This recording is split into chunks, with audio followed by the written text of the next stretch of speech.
नमस्कार मित्रांनो, घरोघरी मातीच्या चुली या मालिकेच्या 22 जुलैच्या भागात आपल्याला पाहायला मिळणार आहे. जानकी गुलाबला विचारते, पार्वती आई कुठे आहेत? तर गुलाब सांगतो, त्या मगाशीच बाहेर गेल्या कुठेतरी. हे ऐकून तर जानकीला धक्काच बसतो. त्याच वेळी तेथे ऋषिकेश येतो. तर जानकी त्याला सांगते की पार्वती आई कुठेच भेटत नाहीयेत. जानकी आणि ऋषिकेश दोघेही तिला शोधत असतात. त्यावेळी जानकी शोधत शोधत एका मंदिरात येते आणि ती गुरुजींना विचारते, गुरुजी मी एका बाईला शोधत आहे ज्यांनी 60 पार केली असेल आणि त्यांनी गुलाबी रंगाची साडी नेसली आहे. तर गुरुजी जानकीला सांगतात, अशी एक बाई आतमध्ये आहे. जानकी आतमध्ये येते तर तिथे तीच बाई असते आणि ती जानकीकडे पाहून हात जोडत असते.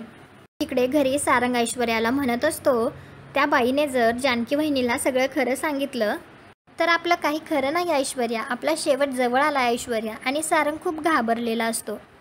आता ऐश्वर्याचं सत्य पकडलं जाईल का ऐश्वर्या आणखी काहीतरी नवीन प्लॅन करेल? कॉमेंट करून नक्की सांगा. व्हिडिओला लाईक करा, आपल्या मराठी मालिका चॅनलला सबस्क्राईब करा. भेटू उद्याच्या भागात.